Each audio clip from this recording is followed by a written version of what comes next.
Yes, it is, Ron. It is unfortunate. Yes, you're right. There's Yeah. background noise, but there we go. It's funny. I really hope that this doesn't happen again in the future. Say, for instance, in a January episode of the show, that would suck. Yeah, if it kept going. Yeah. But luckily, we record these once at a time, right? It's exactly. live, of course, right? So that's right. Yeah. Yeah. So.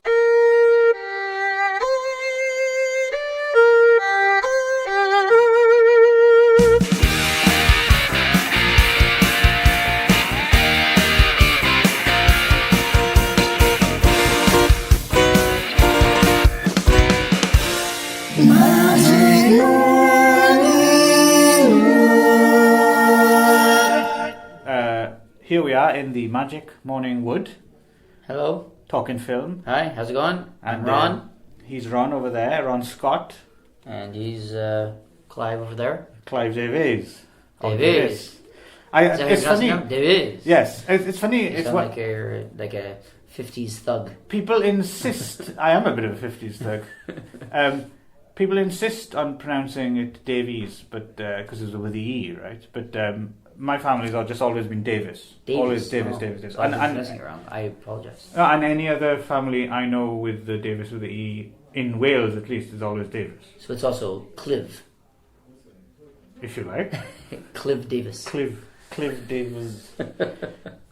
What I quite like is sometimes when I do little acting jobs here in Japan, what I quite like is sometimes I get my name wrong and I became Grave Davis, which would be a good horror host name, yeah. I think. Welcome, Grave Davis. with Elvira. What's but in Japanese it's still Davis? It's not Davies?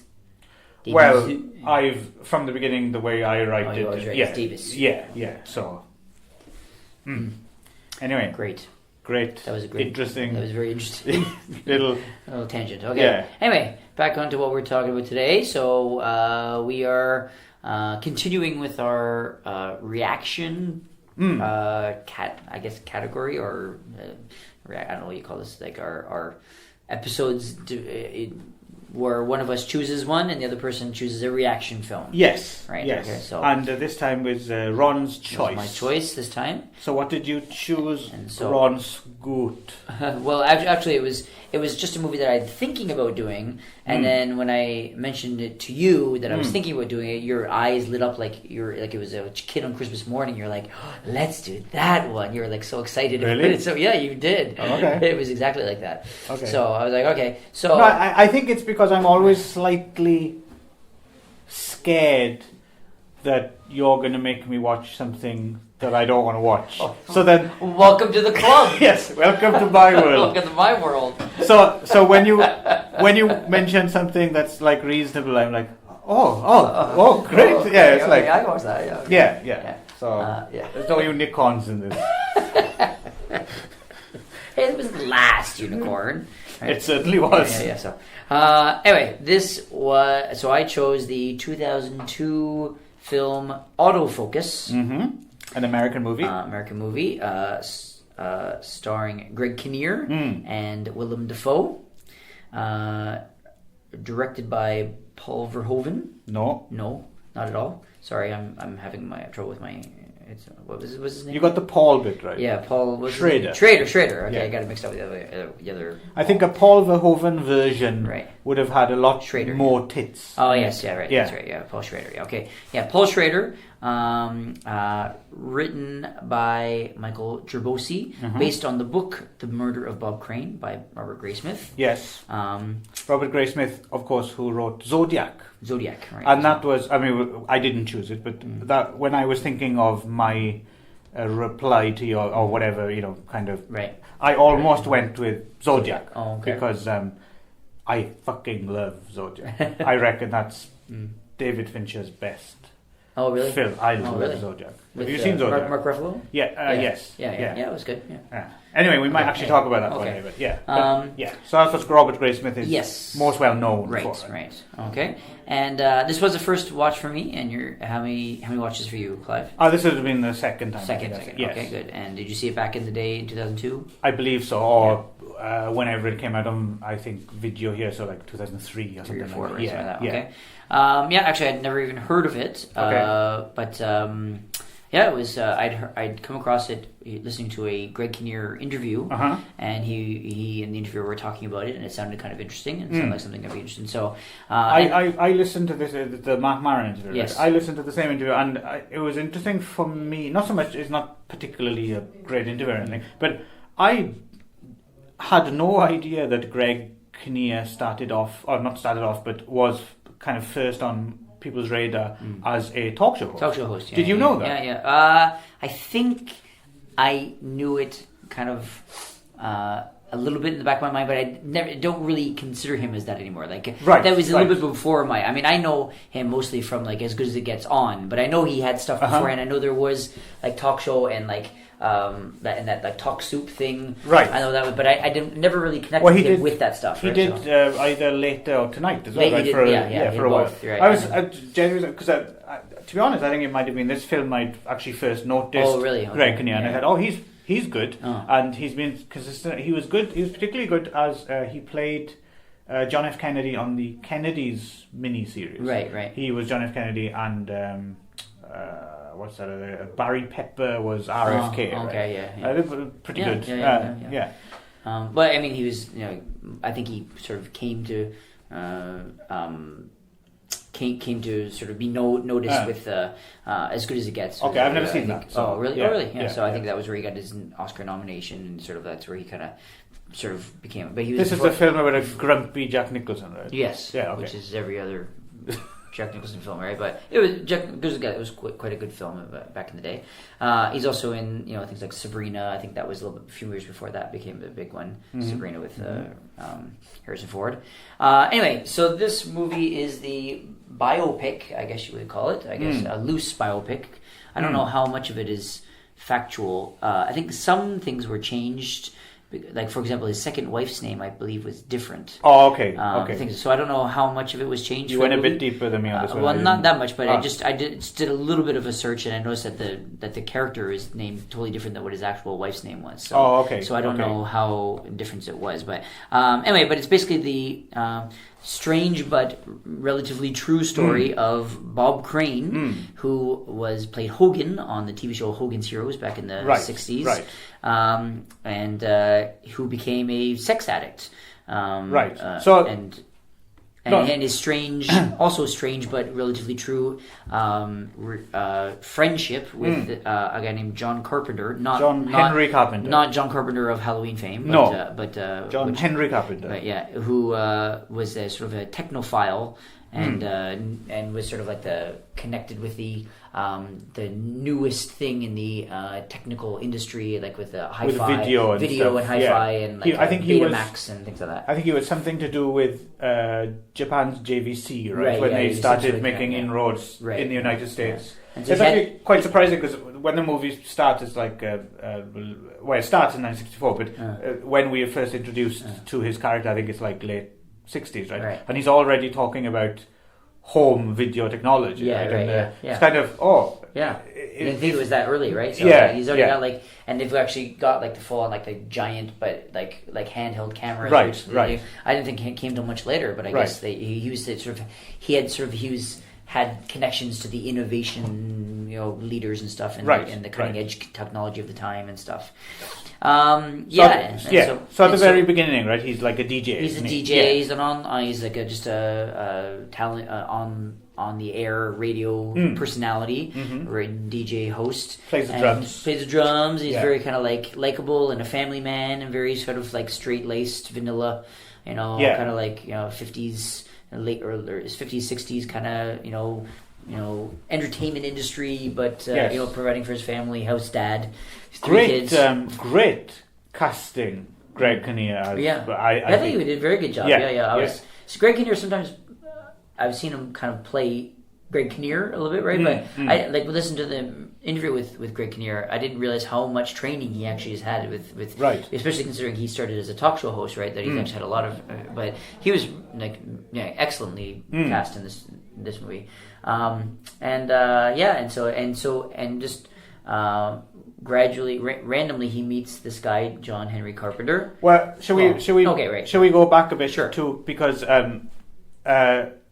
Hogan's Heroes, right? What's quite interesting is he gets this job. He gets the job, He gets the of job at Hogan's Heroes. He's not sure he wants to do it because, I mean, it is a comedy about the Holocaust, right? Or it's not about the Holocaust. World War II, anyway, yeah, right? So, but that's some of the jokes. They're like, oh, yeah, the Holocaust isn't funny. But it's interesting that they bring that up because I think that maybe in retrospect that's something that people have forgotten. It is a kind of a peculiar... I would imagine at the time, we're going to have a comedy set in a POW camp. And one of the characters is going to be, the camp commandant or whatever, right? And so it is a kind of an odd. But I guess it was sort of like a way to kind of relieve the stress of that, making like the German, the Nazis, the kind of the bumbling idiots, and then the smart, kind of like shyster character, who's like the American who's really the smart guy who kind of pulls the wool over the stupid Nazis' eyes. Right. I mean, I get where it came from, And there had been that Billy Wilder movie, Stalag 17, right? I think it's kind of a bit of the template for Hogan. Exactly. But speaking of Hogan's Heroes, I knew what Hogan's Heroes was. I've never seen an episode of Hogan's Heroes. Oh, you as well, right? I mean, I know what it was. It was on TV when I was a kid, but it was like in syndication, but it was not really something I ever watched. Because that was my next question was... because obviously these things live on in repeats, but it was something that was still around. It was on like Saturday afternoons or something, like on like when no one is actually watching TV. It was just it had been kind of past its prime when I was a kid, right? So I was in like the 80s, right? So of course it was around and people. And I remember seeing it in the TV Guide and stuff like that. But I don't think I ever. So you knew what it was, but never actually. I never saw an episode of it. Our analog, I think we would have in the UK. There was a series called Dad's Army, which is slightly different, but it was basically the British Home Guard during World War II. The people who kind of like, defended our borders just in case they were, they decided to cross over. Right. Same feeling. I think in so much it's. I don't know if Hogan's Heroes was. I don't know if Hogan's Heroes was ever considered like I know it was popular, but was it ever like a critical kind of? Like that's how I couldn't tell you. I don't know. In terms of before my time. Right, because in terms of Dad's Army was something that is considered like a classic comedy, but for me as a kid, it was just this thing that's on again on Sunday evening, like you said, or I mean, it was kind of like it was like MASH, the Brady Bunch, the Partridge Family. All those are kind of like around the same, relatively the same kind of era, the same kind of type of family-friendly humor that would be on, that kind of thing, right? So judging from in this movie what we see of it and maybe clips I've seen of it, I'm guessing it's... I don't think it holds up very well. No. I mean, it's a 60s seems very sitcom. Broad. And, it's a 60s sitcom. It's like, oh, God! That kind of thing, right? So, but it's... Yeah, I mean, it was a product of its time, right? I'm from Bing Crosby Productions, which they mentioned, which I wasn't aware of that. Okay, but the only thing I know is a Bing Crosby, which always surprises me, is that movie Walking Tall. With Joe Don Baker as the sheriff who goes around with a baseball bat. That's a Bing Crosby production. Oh, really? Yeah.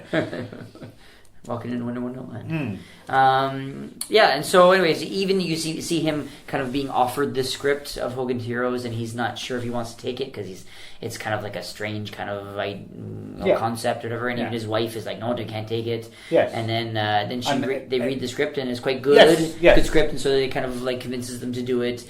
But even then he's like got like, before it really even airs, people like there's sort of like the marketing, and then you've got like he's got interviewers, and they're all like, kind of down on it, down on it because it's about the Holocaust. They got like Jewish kind of like interviewers or Ed Begley Jr. Right? Ed Begley Jr. Turns up, who's and he says Paul Schrader favorite, I guess, right? Yeah, and he says like because he's down on it, and Greg and hey, we're on the same side. We're entertainers or whatever. But I'm also a Jew, right? And then he has the weird line as he walks away. That's the same thing, which was odd. That was one line of dialogue that jumped out at me slightly jarring. I didn't. Yeah, it was basically they're having a back and forth, and obviously Ed Begley Jr. is like tried to trick him into giving him a quote that puts him in a negative light, right? And then he kind of look, hang on, off the record, look, we're both entertainers, we're both on the same side, and he says,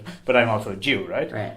And then as Ed Begley Jr. is walking away, Greg Kinnear goes, but that's the same thing, and it was one of those lines I thought, what? It was strange. I'm not saying this is what it is. I'm not outing this film. I'm not criticizing because I might be reading it all wrong. But it just struck me as one of those. It's one of those things that anti-Semites often say. Right? It's the thing about everyone in Hollywood, they're all Jews. Right? But it was coming from. It was just in a weird line. I don't know if it was supposed to be ironic or. It didn't stand out to me, but right. I may be reading too much. It might have just been a little throw. It might have been like a self-deprecating. But but it could have been in relatively anti-Semitism at the time, right? I mean, there is. Yeah, but why would he express it? If you see what I mean? Maybe it was like he thought it was making a joke, but it ended up being just like an insult, which made him less. Could be in favor to, but it was just an odd. It was just something that just jumped out for some reason. Anyway, so then he finally starts doing the show, and it's a massive hit. The show is quite a big hit, and he becomes a big TV star, and with all the fame and trappings that come with that. Right. Sorry to interrupt you again, Ron. I apologize. The only reason I'm doing this is because just in case it goes out of my mind. Speaking of potential.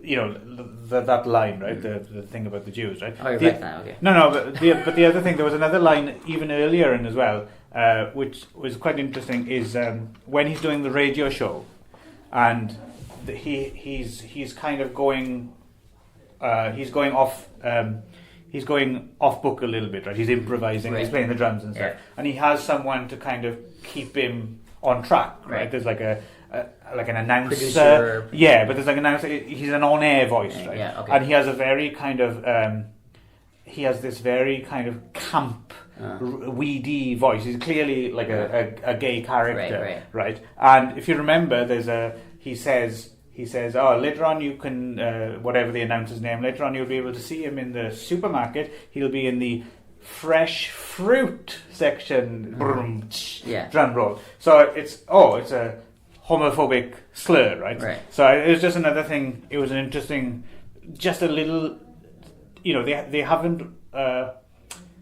I like that they included all they haven't whitewashed. I don't think you were ever supposed to actually like Bob Crane that much. I think you're supposed to be kind of like sympathetic with him and see his journey, but I think definitely they were trying to make him like a fleshed out character. Because he is the character, he's a real guy, right? Nice little touches. Maybe he was like an anti-Semite, maybe he was a homophobe. I mean, it was also the 50s and the 60s where they had that stuff was sort of. We'll get more to the homophobia stuff later, right? Yeah, of course, yeah. And he is a homophobe as well, right? Which comes up later. Anyway, so he becomes a big hit, and right around that time this is when he meets John Henry Carpenter, right? Right. And they kind of forge this sort of strange friendship where Bob is very interested in the technical things and the innovations, and John Henry's sort of it's almost like a drug. He's like, hey, I got the new technical stuff, right? And it's sort of it's very similar, but it's very nerdy as well, isn't it? It's like a nerdy drug. It's it's like a geek drug, right? Kind of, right? So, hey, you got the new Betamax, or so that, right? So, and they've got this they've kind of forged this friendship where they, over this technical stuff and like the new, the new hi-fi system and whatever. Yeah. And then, at the same time as well, though, isn't it? He's becoming.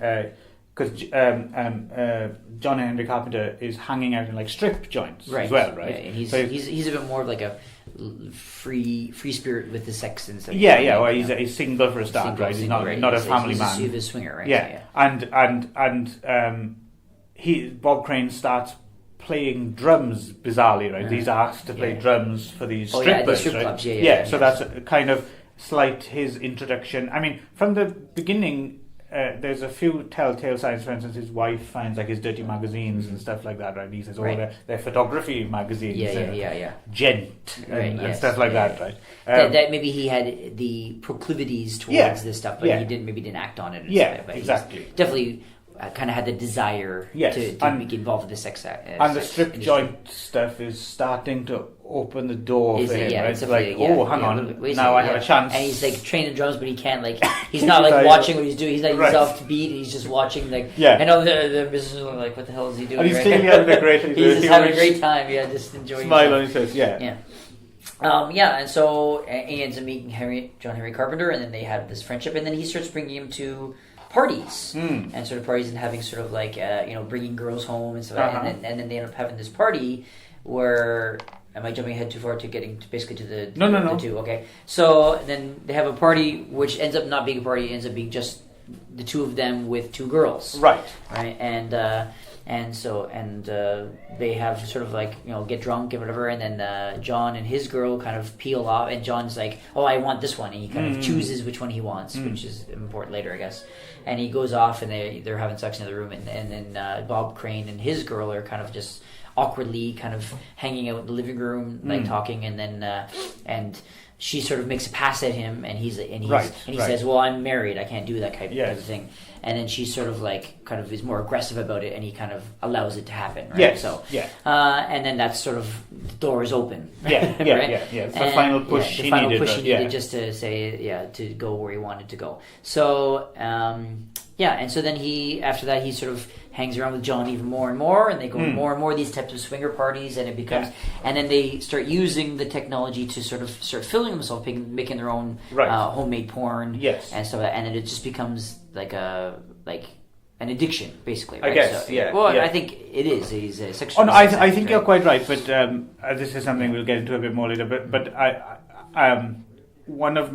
I question how good a film about sex addiction it is, but we'll get to that. Yeah, but it's about his sex addiction. Yeah, but that's. I don't think it's about sex addiction. It's about him and his. Yes, and essentially you're quite right. I think that's what they're going for, right? That's what they're trying to interrogate, right? Exactly. Yeah.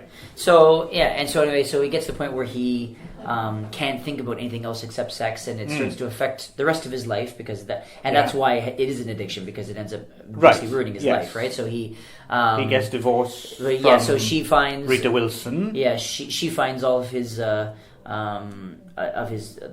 camera, his pictures hanging around, that he's been taking of the porn. First she finds his dirty magazines, which is sort of like it's just pictures. But then she ends up finding the actual pictures of him, he's screwing other women and stuff, and then that's sort of the end of that. And at the same time, they're starting the second season of Hogan Heroes, and at this point, a new the receptionist character on the show has been replaced with a different actress, Maria Bello, played by Maria Bello, who he kind of starts to really dig. And then they start dating a little bit, and she's into him, and then they start having this affair. On top of his other, extracurricular activities, and then she basically just replaces. His wife, ends up becoming wife number two. And then but he still carries on. But she's more at least at first, sort of understanding and accepting of that lifestyle. Well, at least she's going into it with her eyes open. With her eyes open, she knows what she's getting, right? Yeah. Not to say that it ended any better, but so they, so it gets increasingly more and more more sordid, and stuff. And it's interesting in so much as he doesn't hide it. No, he's almost proud of it, which is really, because he doesn't try to keep it. It's like he just advertises it, and then because of it, he gets more, I guess you could say, sleazy towards people in general, just making sort of comments and just sort of like the way he treats people and the way he talks, especially women, the way he just talks about things. Because everything resolves around sex, and he sees nothing wrong with it. Exactly, because for him it's bohemian free. Of course, it sort of starts turning everyone else off. Yes, and his manager, played by Ron Liebman, he mentioned, why don't you just be discreet? Yeah, just be discreet. Yeah, he's like, whoa. He seems very confused by that. He does. That scene is great when he says that, and he opens the door to his trailer, and you see the inside of his trailer is just peppered with porn. Anyone can see it. it's an interesting side of the character. I think that kind of almost not innocent exactly, but it's almost like he doesn't understand like why is this bad? Why do people not like this? Yeah, So which is funny because he started as such like a straight laced kind of guy, right? Which is right. But it is like that thing. It's almost like he's like that, not necessarily because he's just like, oh, this is how it is, and you get a family, and you get a wife, and then someone introduces him to something else. This fucking, it's great. It's like he's goes along with it, right? Yeah. So anyway, it finally comes to a head. See what I did there? I did. When he goes over, listeners, head is a slang for oral sex. Just in case anyone. That's actually not what I meant at all. Oh, okay. Shit. He goes over to John's house and they're watching one of their most recent pornos. And he says, "Hey, wait, stop it, pause it, right?" And they're talking about the technical, whether or not you can actually pause video at the time, where the picture gets unstable and stuff, right? Yeah. And he goes, "Oh, pause it. What's that on my ass?" Right? Yes. He's like, "Well, what do you mean?" He goes, "Oh, that. What's that on my ass?" He goes, "Oh, well, that's my hand." Yes. And so it turns. He goes, "Well, why is your hand on my ass?" He goes, "Oh, it was an orgy. He was just getting it." So Willem was just kind of getting into it, and so then he basically has this homophobia. Yeah, he's a freak out. Freaks out, and then cuts off all ties with him and say like, "I don't want anything to do with it." He goes, so, and of course, I think the impression we're supposed to have gotten, at least by then, if not before, then at least at that point, is that John Carpenter is probably in love with Bob Crane. I get the impression that the whole thing is that it's a bit of a bromance. It's a bromance. It's definitely like not even a bromance, not even just to say like not platonic, not a platonic romance. Not from Willem Dafoe's. I think John Carpenter really is actually probably either in the closet or bi. And really, really actually is in love with Bob and is using this as a way to sort of be with him without actually we should mention as well, equally good casting. Willem Dafoe is awesome. Yeah, it's really to be honest, he always is. But no, he's particularly, he has that kind of wide, groovy, thing going on. He's just, he nails that. Yeah. And so then they cut all, Bob cuts all ties with John, and they stop talking for a while, and then eventually the Betamax or whatever system they have at home kind of breaks down, and he ends up having to call John out of desperation because he's got to get someone to come and fix his equipment. And Bob has continued this lifestyle kind of solo for a while because he's got the fame to back it up. Right. And so John comes over and sort of apologizes, and they sort of make up and continue from where they left off, and even more so, and it ends up descending even more so from that point. Yes. Yeah. Then there's a kind of a bit of a jump in the narrative in a way. It reaches a bit of a dead end, and then someone bludgeons Bob Crane to death. Wait, there's a bit of more there, right? Because you haven't gotten all the way to. Basically, you also have to get to the point where his life basically falls apart because of this addiction, right? Is that he ends up losing the show. He ends up the show goes under, and then he ends up like ruining his second marriage, he's always gone. Right. So basically, because of this addiction, his life falls apart basically, and he's sort of like clinging on to this sort of last bastion of whatever he had, sort of fame, and he ends up doing dinner theater. So the only and then he's still trying to basically keep the lifestyle going up, but he's just become this kind of like just really gross, disgusting guy. Right. And there's a jump in the time, and he's his kids are now grown up. He's hanging with his kids, and his kids he's like hanging out. He's like hitting on his kids' friends and stuff like that. Right. It's like he's just really that's gross. A nice. I like that scene. Yeah. Gross old man. Kind of thing, right? You say something like his son's there with like a girl or something, and he's like, "Oh, she's stacked." She's stacked. Yeah. It's a bit, you can just see it just becomes this real, like, he's just no filter anymore. He's a cock on legs. He's exactly, hard on. Yeah. Which is a totally really interesting character arc from where he started, right? Well, it's interesting in well done. There is no. It never seems like there's no jarring. It seems it's really well done. The arc of the character. It's like there's no. Why is he suddenly doing that? Yeah, it's understandable. Like, you get it, right? Yeah. And so then finally, he's trying to get more and more work. He goes back to his agent and says, "Come on, I need to get more work." He wants more work back, and then he's like, no one wants to hire you, no one wants to work with you because you're this weird, sleazy, weird, sex guy, right? And so then so Bob decides, okay, I'm gonna go clean. I'm gonna go cold turkey. I'm gonna stop seeing John and then hanging out with John because basically, and he gets told by his agent, you can't get clean if you're hanging out with the guys who gave you the drugs, right? So he decides he's got to cut off ties with John. So he meets with John and then says, okay, let's. I can't see you anymore. Yeah, we're gonna. And so John sort of gets really upset because obviously it's not only is it his spoilers, but yeah. Not only is it his into that world because basically Bob says, he goes, I'm the fame. You're only doing this with us because I'm the famous guy, right? Right. And so it is true that he sort of that's John's kind of into that world was through Bob. I look like Greg Kinnear. You look like Willem Dafoe. Exactly. And then he. Although Willem Dafoe does have a massive cock. Yes, apparently I've heard that too. Actually, So you don't see it here though. No. Well, there was that one fuzzed out scene. Did you see that? I don't know who. Yeah, it was fuzzed out. Who was that? Was that? I don't know. It's so difficult to tell. But anyway, he. I've seen it in other films. Oh yeah. Okay. Yeah. Was it fuzzed out? Oh, you've seen his cock in it. Okay. Yeah. He's got it out a few times. He's not shy about it. Yeah. Well, you wouldn't be if it's that. Well, you know. Anyway, he so he gets really upset and says, "No, you can't break. You can't break." He's like being broken up with. Of course, he's also in love with Bob as well, which I posit. And then and then we get to the end. Sorry to jump in. No, you're quite right. I did miss a bit.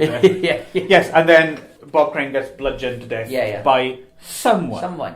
Which is still to this day an unsolved mystery. Yes, and watching it this time as well, it was one of those things I was like, oh, okay, no, I really need to read the book, actually, because I don't know if Robert Graysmith comes to any conclusions, but judging from have you read his Zodiac book? No. Judging from having read his Zodiac book, I'm guessing he probably... has his ideas. Yes, and I am very interested because clearly this, I mean, obviously I get the feeling that this film tries to put the blame on the John Carpenter character. Oh, not tries. It definitely does. It absolutely does. Yeah, right. Yeah. There's no kind of like but you're fairly. I mean, it doesn't actually show his face, but exactly. you're fairly certain that it. But at the same time, it never actually comes out and says John Carpenter did it. Yeah. But it's just. It's him and John Carpenter having an argument.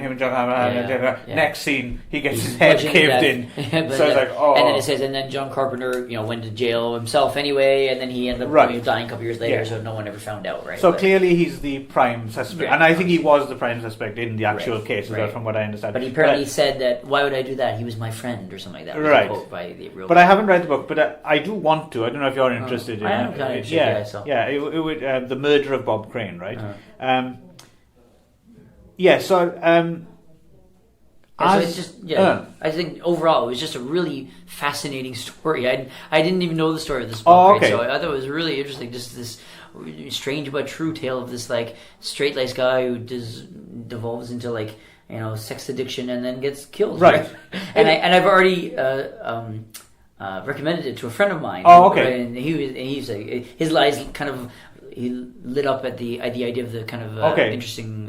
It is. I think it is a pretty good film. Yeah. I think I enjoyed it slightly less this Second time. Right. Yeah, but again, this is the whole thing about building something up. Right. And the reasons being, I suppose, is I think because I knew what it was, I was going into it this time. I was expecting something slightly more profound about sex addiction, I think, and I didn't quite get that.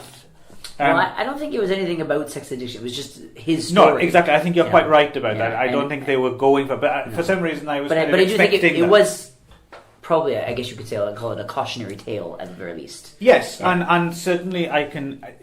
I think I suppose I would have wanted a bit more of that in a way. Like I would have wanted some. I mean, there are some nice touches that get there. Like there's that scene where John goes around to Bob Crane's house, or vice versa, I can't remember, and they're kind of discussing something else, and there's some of their homemade porn playing in the background, and then it's like they can't help themselves. They both start jerking off while they're watching it. Yeah. They're just sitting there chatting. Yeah, and they're like, "Oh, this gets me so hot," and and at that point they're like, "Oh, all the inhibitions have gone. They've seen each other, and, So it's like, what's the big deal? We're going to do. So that's a nice little touch. I think I wanted more of that stuff.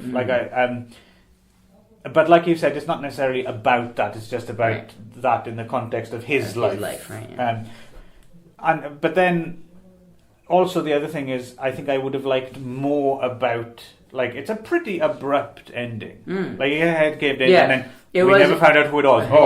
Well, it was a bit more, maybe, please. Yeah. But it was very like just sort of blah, blah, blah, blah, and he's alive. He's like, and he's dead. Yeah. So I felt like there was. I felt like there was almost like one scene missing, like either before or after the bludgeoning. Yeah. So maybe some more about like the interrogation of William Dafoe's character, or just a bit more would have been. Yeah. But as it is, did you like it? Yeah, I enjoyed it a lot, actually. Yeah, it is a pretty good film. Yeah. Things I quite liked about it as well was some of the scenes, like before the orgies like kick off, and they're kind of flirting and stuff. They have this. The look really reminded me of like erotic paperbacks of the 60s of the period, like the covers, which would always have like kind of women with beehive hairdos in states of undress, and always just the kind of hint that something is going to happen, or something vaguely lurid. I think it nailed the look. I think that was a real deliberate, because they could have crossed the line. They could have been more graphic in a way. I mean, there's a few bits here and there. The movie was like 18A, which is like, it's like above rated R.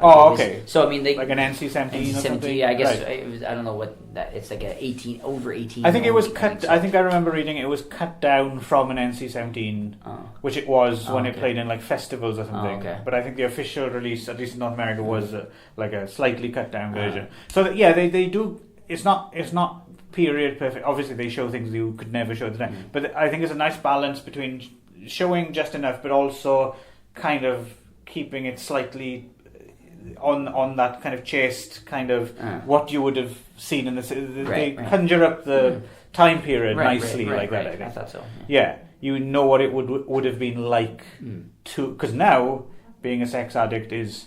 I'm not sure. Well, what is it like, Clive? Let us know. Well, no. I will be honest, even though it's somewhat in jest. There's a certain amount of this film I can relate to a certain extent, which is one of the reasons I find it kind of interesting, and also why I found it slightly lacking. But more or less, I think it kind of nails that kind of compulsion. I guess, and there's not that because that's the one thing I have to choose a film to go along with it, right? And there's so many ways you can do it. In the end, I ended up choosing something by the same director, but I could have chosen by theme or by actor. I almost went for Zodiac, the Robert Graysmith character. Actually, there's a couple of movies I'm surprised you didn't choose. Right. Well, I was thinking about what would be a good sex addiction movie to choose, and maybe I didn't give it enough time. Maybe I should have researched it, but nothing came to mind. You can't think of a good sex addiction movie? Not really. No. Obviously, you have some in mind. No. Actually, I thought you were going to go with, because you went with the same director. I was surprised you didn't choose like American Gigolo or Hardcore, which are the same director and also about sex, right? So yeah, but they're not about sex addiction. Though. But they're about, at least they're, about sex. Whereas your choice was not about sex at all, right? So, no. Yeah, so I thought you. I mean, at least it was closer to being related. You got the director and the. No, I don't think either of those would be good choices thematically. So so I just went more by of this director. What would I want to talk about? Right. But so nothing springs to mind. Well, I don't. Either. I mean, you would probably have more connection with sex addiction movies than I do. So, but I can't think of one. But no, I mean the one that got a lot of I suppose in recent years the one that got a lot of praise was Shame, right? The Steve McQueen film with Michael Fassbender as a sex addict. Right, okay. But see, I didn't really. That was quite a good film, but there wasn't. There wasn't. The sex addiction angle seemed to be a bit of a colouring or background or something rather than the meat of the story. Right. So that was one that sprang to mind, and I'm sure there are other ones I might be blanking on, but there's nothing that, sometimes when someone mentions something, a theme, like a film jumps to mind immediately, right? You're like, oh, well, that's the best film about that, or that's one of my favourites about that. But sex addiction, nothing jumped out at me like, oh, absolutely, this is the film about sex addiction. I'm just looking up here. There's like a list on IMDb of just movies about sex addiction, sex addict movies. Yeah, it's a very poor list of memory serves. Number one is The Wolf of Wall Street. Yeah, see, no, that's... Yeah. I was like, was that about sex addiction? And there's number two is Hellraiser. And then number three, Nymphomaniac, Volume 1. Oh, I've never seen the Nymphomaniac films. There was one I was slightly toying with going, but they're two very long movies, and because we were slightly pressed for time. Right? Yeah, so and then there's the TV show Californication with never seen it. I've never seen it. David Duchovny, and The Girl on the Train, which was from a few years ago. TV show Oz, and then Shame, and then Black Snake Moan. Have you seen Snack? I have seen Black Snake. Again, it's not a sex addiction movie. Fatal Attraction. It's not a sex addiction movie. Yeah. And then that's what I mean. It seems as if it's Bitter Moon. It's a theme that is yet awaiting its Citizen Kane, right? Blades of Glory is on that list. The figure skating movie with Will Ferrell and John Heder. Clearly, this list was made by a blindfolded man throwing darts at a wall. Actually, I have another. We'll have another go at the IMDb later. I have something. Okay. Anyway, so yeah, there we go. Another two of the producers were Scott Alexander and Larry Krasowski, who most famous as screenwriters. They wrote Ed Wood and The People vs. Larry Flint, and the new Eddie Murphy as Dolomite film, Dolomite, which has just popped up on Netflix. Oh, is it? Okay. I'm quite looking forward to see that. I hear it's pretty good. Okay. Other people in this film, there's Kurt Fuller. We mentioned Ed Begley Jr. Michael McKean turns up. For a very brief scene. I mean, Ed Begley Jr. had like that one little small short scene. I guess they're all kind of like friends of Paul Schrader's, maybe, or that just kind of like, hey, come on and do the scene for me. Or Kevin Kilner as Clayton Moore, the guy who played the Lone Ranger on TV. Bob Crane Jr. Yes. John Capellos.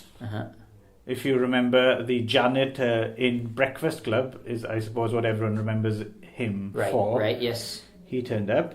And Playboy Kitana Baker turns up. To show her tits, which, we should be grateful for. That's a nice scene. The Schmeil girl, right? Right. That's, I didn't know who she was, actually, I have to admit. But, yes, something made me look her up. Right. Some nice music on the soundtrack, so you get Psychotic Reaction by the Count 5, the Sonics, Psycho, some of the other bits and pieces. I liked Willem Dafoe's It's Fuck Time watch. Yes, which apparently was a real thing. Yes. Yeah. Is it the final, almost next to final line? Men gotta have fun. Whether that's sex addiction or doing a podcast about sex addiction films. So, yeah, this is definitely worth a watch. Yeah, it was worth a watch. Yeah. I definitely recommend it to a friend of mine already, and he talked to me, he enjoyed it as well. He had seen it already. Actually, the friend in question is Mike Powell, who has done our theme song. Hello, Mike. Everyone. And Mike, so I reckon, and he had seen it when it first came out, like 2002, 2003 on video, before he was married and stuff like that. And he said that the scene where he notices his hand on his ass actually freaked him out in real life. He goes, man, I'll never have an orgy because of that. So really? Mike himself, I guess, is a bit of a homo, I guess, right? Which is funny because of who he worked with. Okay. Yeah. Anyway, but he texted me and said he enjoyed it a lot too. So okay, cool. Well, you tried it just for once, found it alright for kicks, but now you find out that it's a habit that sticks, and you're an orgasm addict. You're an orgasm addict. Sneaking in the back door with dirty magazines, so your mother wants to know what all the stains on your jeans, and you're an orgasm addict. You're an orgasm addict.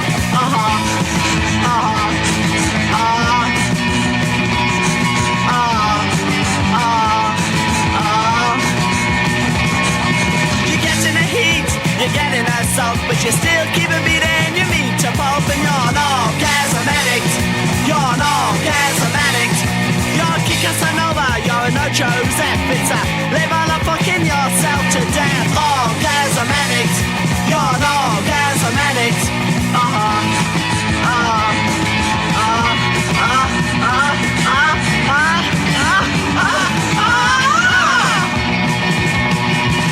You're making out with school kids, winos and heads of state. You've even made it with a lady who puts the little plastic bobbins on the Christmas cakes. Butchers, assistants and bellhops, you've had them all here and there. Children of God and the joy strings, international women with nobody hair.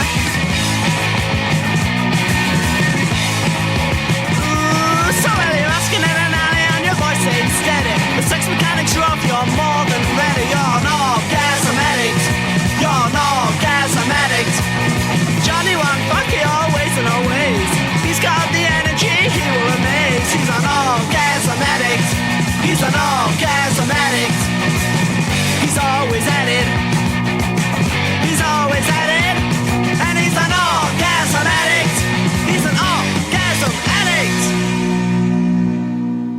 addict. Okay, so from one Paul Schrader movie To another. Yeah. So my choice was I didn't go for Sex Addiction because clearly we're still waiting for the classic Sex Addiction movie. But Paul Schrader does have other sex-related movies. Yeah, but I don't think that's the... I mean, in terms of... well, we'll get into Paul Schrader. We'll talk some Paul Schrader, and we've gone back to kind of the beginning of his directorial career. Right. And this is the first film he directed, and this is Blue Collar, released in early 70s, I guess made in 1977. Right. Yeah. So prior to this, he was known as a screenwriter. Right. Most famously, of course, he wrote Taxi Driver. Right. And he's an interesting... I've always found Paul Schrader's movies quite interesting. Either the ones he's directed or the ones he's written. Right. I mean, they're not all good. Some of them are kind of rubbish. In recent years, that Dog Eat Dog, again with Willem Dafoe. Did you ever see Dog Eat Dog? No. That was a terrible adaptation of an Ed Bunker novel. He's had his ups and downs. Touch. But what I didn't... Touch is a pretty interesting film. So what I didn't realise until I read that book, Easy Riders, Raging Bulls, I don't know if you've ever read this book. No. It's about the kind of new Hollywood movement. Yes, he also wrote Raging Bull too, I think. Right. And what's kind of interesting is he comes off in that book as a very unlikable man. Really? I knew he had... by him? No. About him. Okay. He's one. It's written about all those. It's all about Scorsese and Coppola and all that.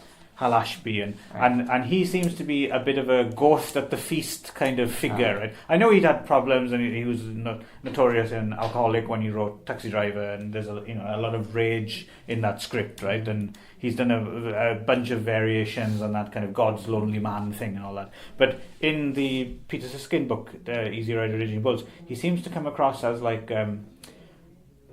All those guys are getting fame at the same time. So there's like a scene or something in there where, they're having some kind of party, they're hanging out the beach. So I can't remember exactly what it is, but let's say it's Coppola and Scorsese and George Lucas or something, and they're they're suddenly for the first time in their life, women are interested in them, and they're kind of enjoying that kind of Hollywood lifestyle, and they're just kind of and getting laid and doing drugs. And then Paul Schrader turns up, but he just seems to be this really kind of awkward kind of guy you can't talk to women, and he turns up with like a gun, and he's like, "Look at this gun," and everyone's freaking like, "Why the fuck did you bring a gun?" Is it a true story? Yeah, Oh, yeah. okay. I mean, he just seems like a slightly kind of poisonous character, like with no social skills, and is just really awkward. At least in this period, and that's how he's portrayed in the book. Right.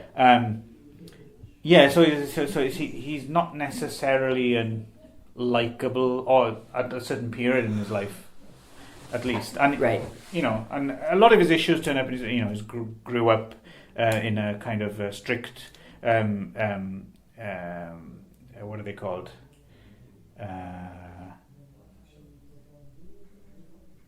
What's the? He grew up in Grand Rapids, Michigan. What are those people called? Calvinists. Calvinists. Yeah, he was a you. Calvinist. There we go. So he grew up in that strict kind of Calvinist environment. And he actually didn't even see his first movie till he was 17 years old, right? Yeah.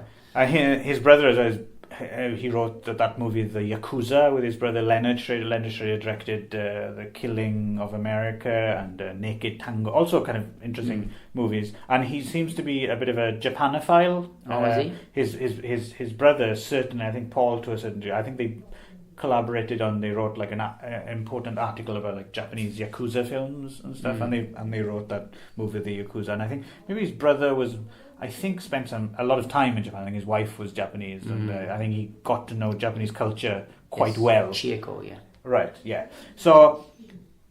Or no, that's his sister-in-law. Anyway, so yeah. Yeah, so he has all this kind of background and stuff. But of course, Taxi Driver was the thing that, you know, he was shit hot after that, right? And yeah, he got to make this... movie, which apparently he has since disowned. He doesn't like one? this film. This film, one? Blue Collar. Really? Yeah, Paul Schrader doesn't like this film. Really? Apparently, yeah. Whereas I think it's probably still one of his better films. Anyway, what does he say? Why did he? I don't know. What does he not like? It was one of those things I just stumbled across. But apparently he doesn't like it. He just says, I'm not sure exactly. I know it was a massively stressful film to make. Apparently, so the three leads are Richard Pryor, Harvey Keitel, Yaphet Kotto. Apparently, they didn't get on at all. Really? Apparently they were just like at each other's throats the whole time. All three of them? Yeah, all of them. Apparently Richard Pryor pulled a gun on Paul Schrader at some point, because this is peak Richard Pryor craziness, before he set himself on fire, free basically. Right. So it's that period, you know. Where everything was going up his nose, I think. But anyway, they which they did on film. Yes, yes. So. They play three guys who work for an auto factory in Detroit, right? They work the line on and the one thing they seem to hate more than their bosses is the union. Yeah. Right. So. Yeah. It's an interesting film. Basically, the trajectory of the story is very, very basically they've had enough of the union ripping them off as they see it, and they decide to rob the union, the payroll, right, from the union offices. And then it's the kind of fallout from that, and the union kind of claiming more insurance than money that was actually stolen. And they get a bit of a peek behind the curtain of how corrupt the unions are. And as well as stealing a bunch of money, they also find this ledger in the safe, right? Right. And that's kind of evidence, and they see how far back the corruption goes and quite how much corruption there is in the unions, right? And... yes, and this basically slowly splits the three characters apart, right? So you got one of them it's a difficult one to talk around. Why don't you take the floor for a little bit here, Ron? Well, I'm still kind of putting my thoughts together on this. Yeah, it's basically these three guys, and they're they're getting kind of fucked over by the system and by their union and by their jobs, and they get like really shitty work environment and shitty wages, and the union has a bunch of like kind of lazy guys who are kind of like have vague mafia ties who don't actually do anything they're supposed to do. He's kind of like the kind of the biggest. But they're, of course, they all have like big houses and stuff, but they don't actually help him. So, like Richard Pryor's thing is that his locker is broken, and he just wants someone to fix his locker, and he keeps cutting his finger on trying to open his locker. It seems like such a petty thing, but it's just building and building. It's just, of course, it's like a metaphor for how much they hate the union and how. I'm explaining for the audience, of course, right? So that how much they hate and how lazy and useless the union is, right? But also how much they kind of rely on it as well. Exactly. It reminds me actually of people who grow up in. I grew up in a council house.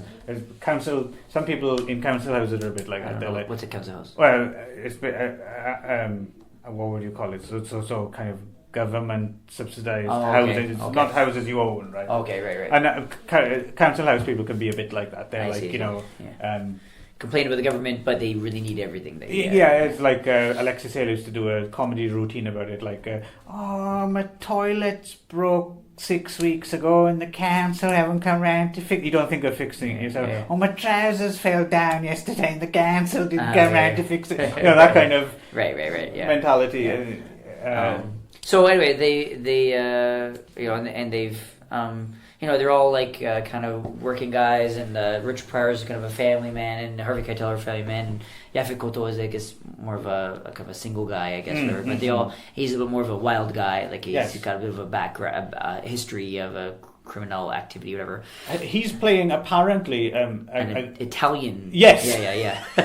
Because he thought Richard Pryor represented the black guy. Yeah. So. And I think there was another bone of contention between them as well. Is Yaphet Kotto's a very kind of serious, trained actor, right? And Richard Pryor was just riffing and improving, and that would throw Yaphet Kotto way off, right? I wouldn't want to fuck with Yaphet Kotto. Yaphet Kotto looks like a tough motherfucker.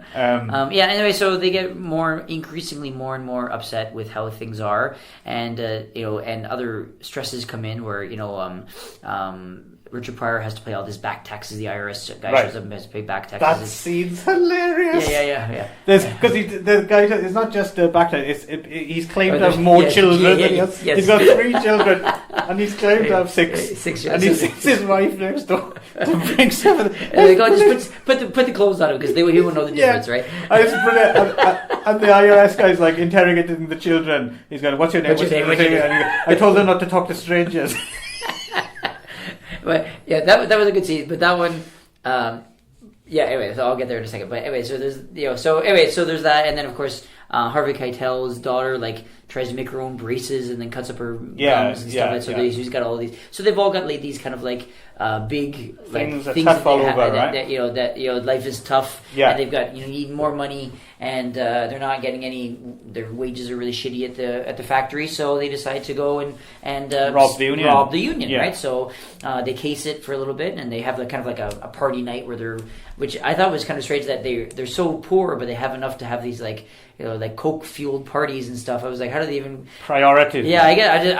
I'm not even priorities, but I'm just like, how do they even afford that if they can't afford any other? So this scene as well is funny. Because they more or less sneak out. Yes, and I thought that's another funny scene. I'm going to help him move. Harvey Keitel's character has the worst excuse, right? Yeah. Because at least the other two have given an excuse which might take some time. Right. But Harvey Keitel basically says, I have to go down and lock up the fuel pump. Yeah, fuel pump, yeah. How long does that take? He's gone all fucking night. I thought that was a terrible I thought Richard Pryor was funny. He was like, I gotta go help my friend move. He's like, in the middle of the night? It was like, it's but at least that takes a bit of time. You're putting on because she doesn't believe me. You're putting on your new pants, right? Right. What do you mean? He's old. Richard Pryor is fucking on fire. He's awesome, yeah. So maybe his best dramatic role as well. He's always been a good actor. But even though it's a dramatic role, he's still fucking hilarious. Oh yeah, It's funny. He's just so like naturally funny that even when he's trying to be serious, he's funny. Yeah, I don't think he could ever be tragic. Right? So, maybe towards the end of his life, I guess. Because what did he end up with? Was it multiple sclerosis or something? He was slightly less funny. Because I remember he turns up in Lost Highway, doesn't he? In like a wheelchair, and maybe one of his last roles. Right. Tragic, because he was just one that I grew up, particularly him and Gene Wilder. Right? It's like the dream team. Not all their films were great. Sadly, they didn't quite live up to their talent, but they just made the film. They were such a it was just the awesome two of them. They team. were great. I always think it's a real. I would have if they'd have just made one fucking really good great movie. I think my favourite is Stir Crazy. Stir Crazy, I like I have to watch that one again. I the one I think I remember the most was See No Evil, Hear No Evil. Oh, okay, right. Which I still remember, like the driving scene where they're trying to drive. Oh no, it's got got moments. Great stuff. Because it's them too. They're both so likable. But even like. Of course, even though this is ostensibly a drama, there's moments of just hilarity in it. Like, you can't get better than when they come out with those disguises on after. Man, when they do the bank robbery. I laughed harder at that scene, at that sight gag, than I've laughed at most comedies in the last 10 years. They go, it is good. Yeah, they go to get this, to rob this union, and they get inside where all the money's supposed to be, and it's empty, and they got nothing. And then they hear the night watchman come in, and like, oh, close the door. You got the disguises. So he's gone. Richard Pryor has bought the disguises at like the dollar store earlier that day, and so you haven't really seen what he's bought yet. So then they close the door, and then the security guard is like looking around and he notices like they've left this stuff on the floor outside, right? So he notices, and then they open the door and they come out and they've got this like this like googly eyes, these like vampire teeth. Yes, it is. Oh man, a classic. Oh man, I just laughed so hard. It was funny. Yeah, it just seems so out of place though in this movie that was supposed to be like a drama, really, but it works. Beautifully. It was so perfect. Yeah. And there was one other line that made me laugh a lot. It's not they don't do it. It's odd. It's I don't know if it was an improvised scene or if it was scripted. There's one scene where a guy just comes into the office and he just goes, I'm just going to go use the toilet. And one guy says, tell them I sent you. And then the other guy says, you'll get a good seat. Which I thought was quite funny. You can tell they were like riffing, though. There's a lot of riffing, I think. Probably. Right. Right. Well, apparently that's what set Yaphet Kotto off. Yaphet Kotto, who at some point wears a T-shirt that says Dizzy Gillespie for president. Very good. Anyway, so then they find that there's no money, but then there's a safe, so they take the safe. They cut open the safe, and then they find a bunch of like useless a bunch of documents. And like $600, and they think, oh fuck, we did all this just for $600. Right. But then Richard Pryor keeps one of the books, and then like the ledger, and he's kind of leafing through it, and it turns out that it's all these kind of like loan shark, under the table loans that are like super high interest rates. So it's obviously like illegal loans that the union's doing under the table. And so they meet and they said, oh well, we didn't get any money, but let's use this. We could we can use it to blackmail them. And the other ones are like I think one of them, Harvey Keitel, was like, no, we got to give it back because they're gonna kill us all. And then and Yaphet Kotto was like, no, we got to like sell it or no. Richard Pryor was like, let's take it to Richard Pryor was let's take it to the papers. Yes. And then expose them. He's the character who's somewhat radicalized by it. Right. He's the one who suddenly starts becoming more serious about, and that's how they lure him in. The union kind of lures him in because he becomes really serious about it. So he wants to be exposed. The whole thing, and then the gap. The gap opens up between, particularly him and Harvey Keitel, right? Harvey Keitel is just scared for his family and his life because he knows that the union will retaliate. And then Yaphet Kotto's idea is to blackmail them, right? Yes. Because he's got a little bit of like the shady background. He's a bit more kind of like I think he kind of mocks Richard Pryor's idealism to a certain point. Like he's like he doesn't understand why the hell are you not.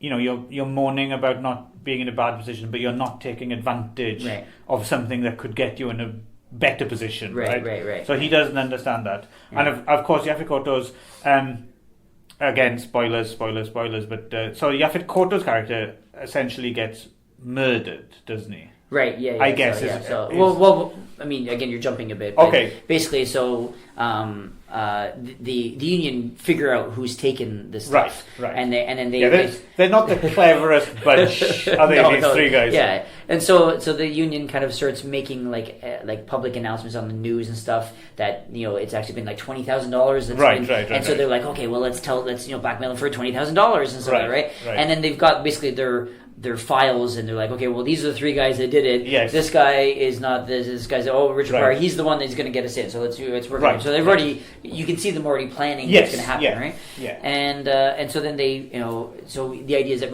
they meet with Richard Pryor and they try to and they basically offer him like a position, like a promotion, right? And then with this promotion, like a really big promotion, and in the promotion you can fight from the inside. You can fight from the inside. Yeah. You can do change from the inside, and that's what he really wants to do. And so he feels like his idealism kind of is his downfall, right? It's from the union's point of view, it's divide and conquer. Right. Exactly. Yes. And and it worked very well, right? Yes. Really Well, that's the last line as well. Is repeated. Yaphet Kotto says it. Or they'll set old against young, black against white. Yeah, exactly.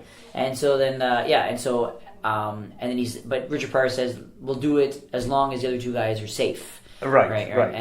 And so, but of course, the next scene, Yaphet Kotto gets called in to fix something with the painting room. Yeah, it's the spray room. The spray room where they paint the cars, and then someone just happens to park the forklift in front of the door, so you can't get out. And then obviously something has been rigged, and then he can't turn the machine off, and basically slowly chokes to death. It's a nasty death scene. It was really long, and long and very tense and very interesting, and so you can see him basically get painted to death.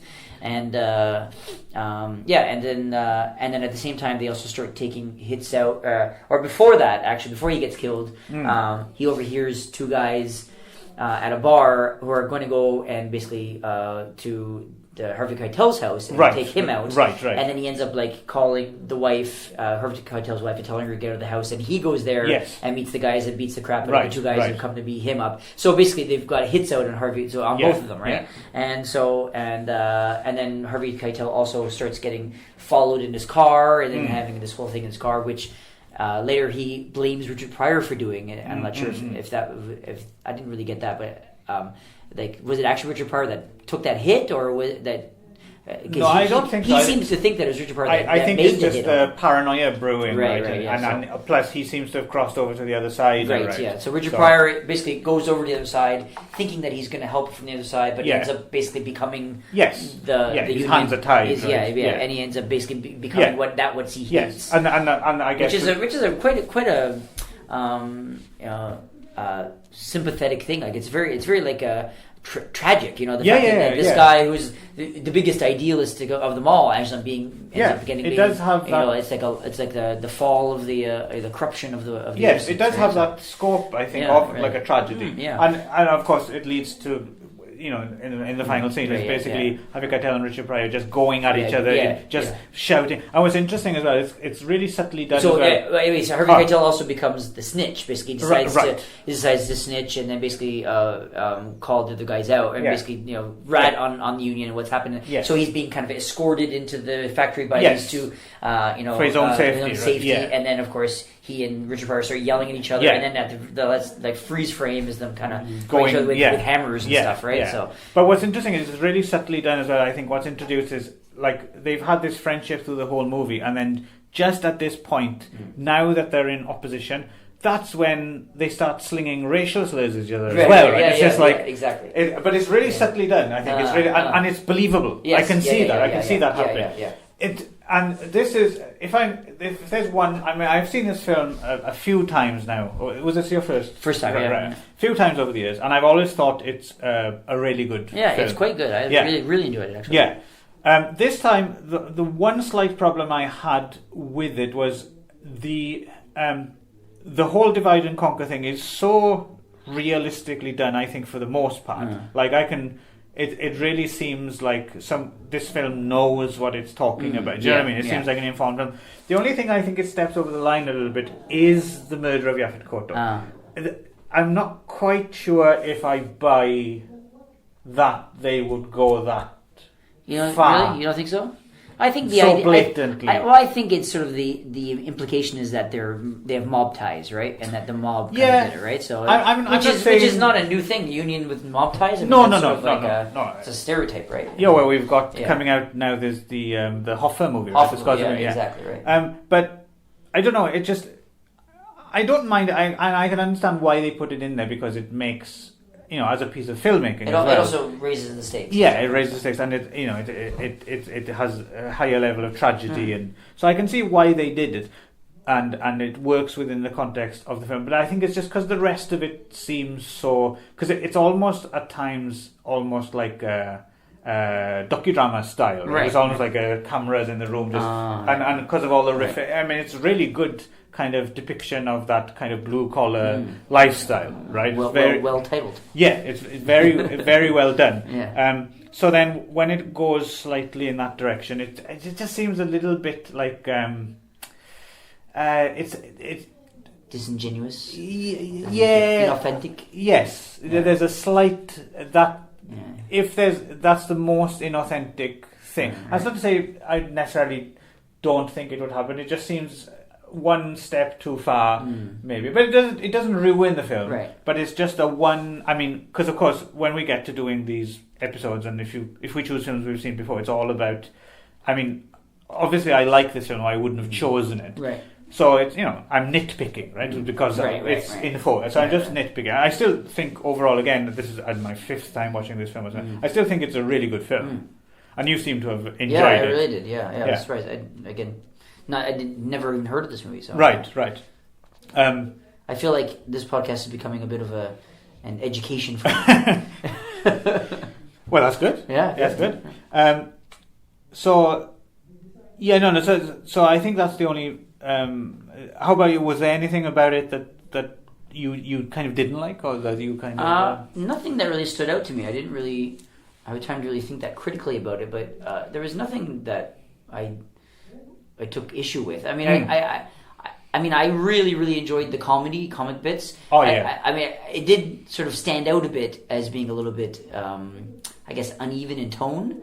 Right. I think. I mean, you say it kind of fit. I could see that, but it did seem it was sort of almost like a sight gag for sight gags.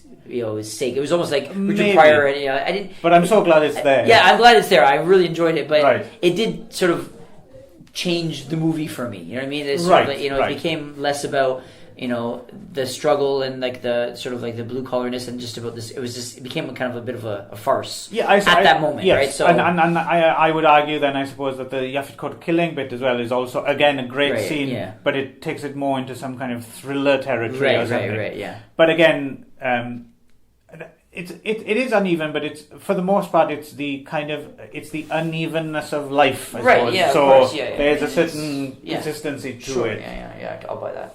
I buy that for $1. Robocop. Nice theme tune as well. The music's by Jack Nietzsche, and the theme tune is sung by Captain Beefheart. The dun dun dun dun. Oh yeah. I like my hammer. It's clearly Captain Beefheart's voice, right? Okay, yeah. I like that. I'm a big Captain Beefheart fan. I thought the blues riff was very convenient, very appropriate for the yes, role there. Yeah. And interesting cast. You got Cliff DeYoung as well as the kind of the. I guess he is an FBI agent. I suppose. Yeah. It's so trying to kind of dig up dirt on the unions. Ed Begley Jr. I'm guessing this is his. One of his first roles. Yeah, for that's what I mean. For Paul Schrader. Yeah. So I thought maybe they had made friends at that point, and that's why he kind of. Harry Northup, Lane Smith, Harry Bolivia, Tracy Walter who was later in Repo Man. Okay. He was in it. And all right, tell me if I'm wrong, right? Because is Jerry Orbach in this movie? I didn't notice Jerry Orbach, but you know who Jerry Orbach is, right? I think so. From Dirty Dancing. Yes, basically, he's the father in Dirty Dancing. Isn't he in this fucking film? Because if he's not, and according to the IMDb, he's not. There's a Jerry Orbach lookalike in this film. Okay, playing what role? He would have been one of the union guys, one of the union higher up guys. I didn't notice.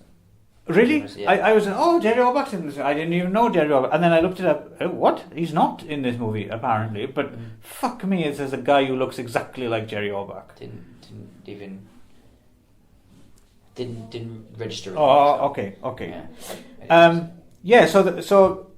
I have no idea why Paul Schrader doesn't like this film, because I thought it was quite good. It's Yeah, very good. I would be very proud of it if I was. Yes, and I can guess that it seems, as you said, and I looked up a little bit, that it seems like there was a lot of strife on the set. He probably just has bad memories associated with it. It's probably just that he just doesn't want to have to.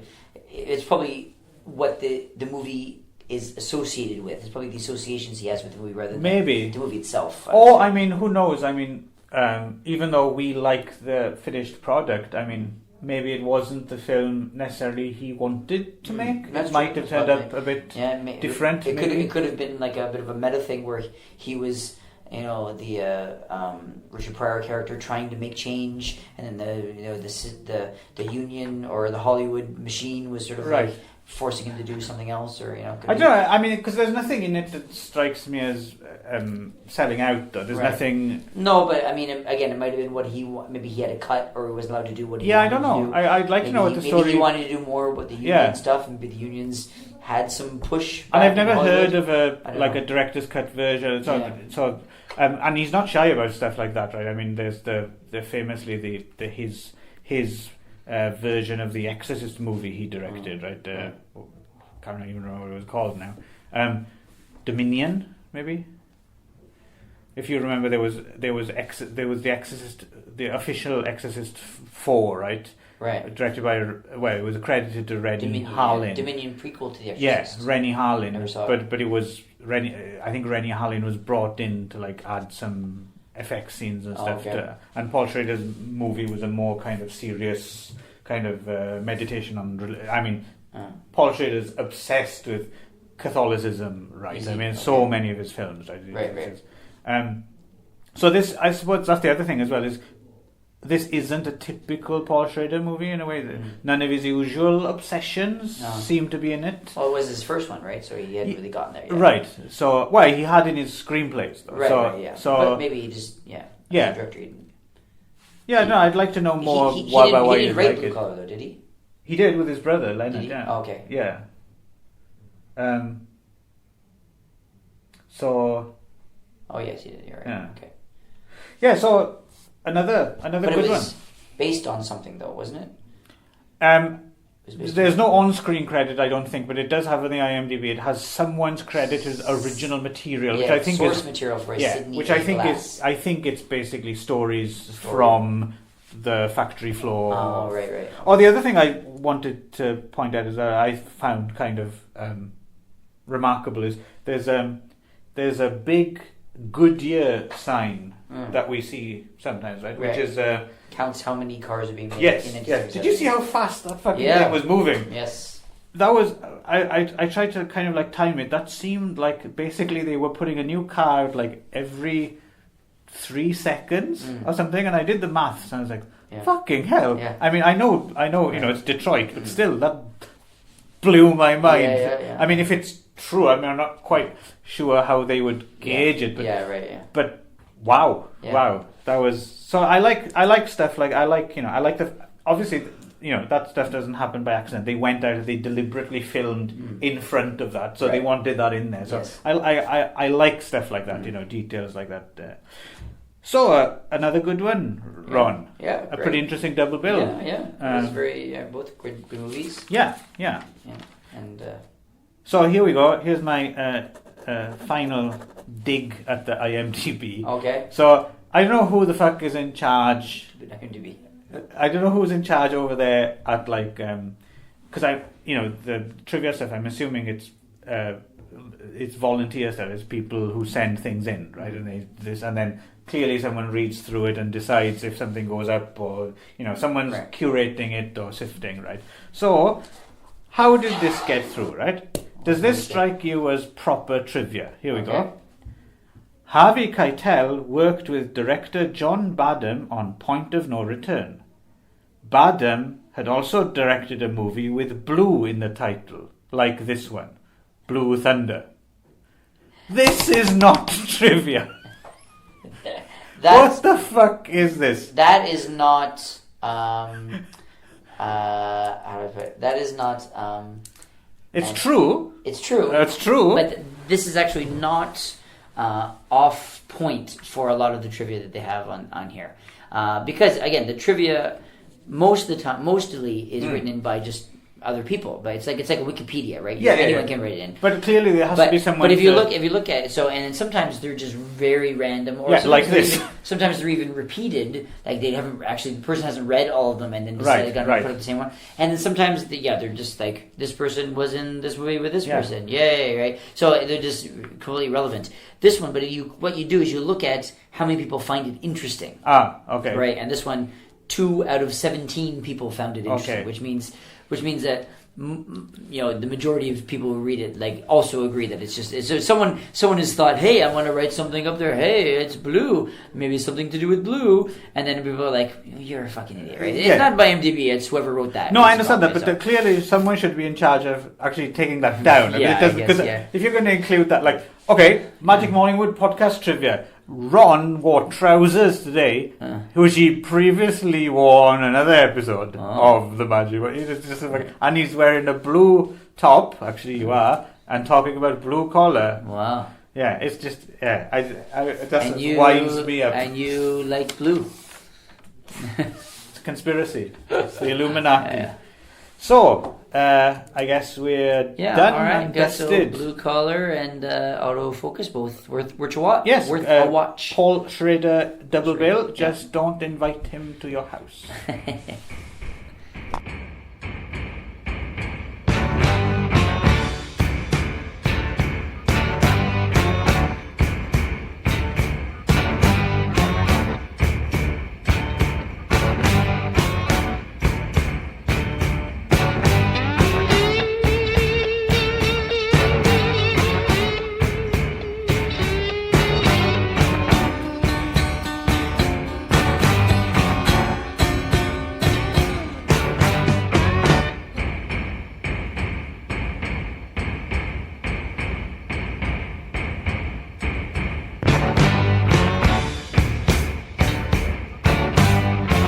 Got a 2-ton hammer,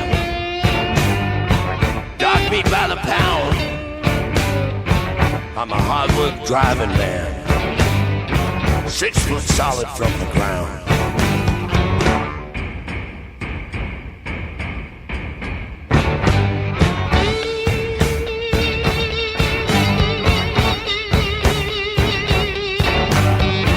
Work my hammer from factory. Foreman always wanna fight.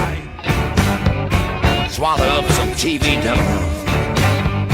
Swing my hammer strong at night.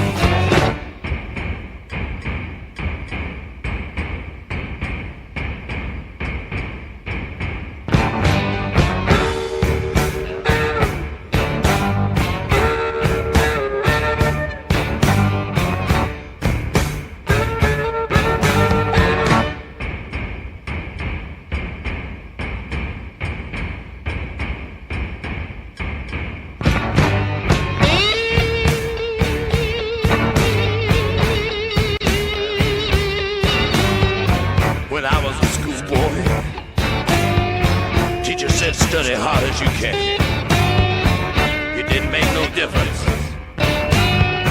I'm just a hard work driving man.